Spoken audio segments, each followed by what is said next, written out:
West Bengal police কনস্টেবলে আসা একটি প্রশ্ন। কোনো সম্পত্তি 0.3 অংশের মূল্য 14,400 টাকা হলে সমস্ত সম্পত্তির মূল্য কত? এখানে ধরি সম্পূর্ণ সম্পত্তি 1 অংশ, 0.36 অংশের মূল্য 14,400 টাকা।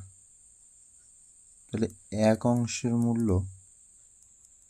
14,400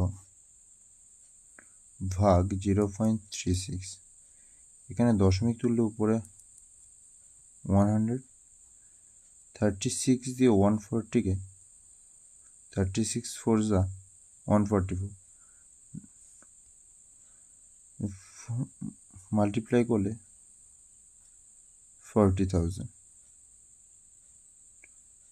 তাহলে এখানে সম্পত্তির মূল্য হলো 40,000 টাকা।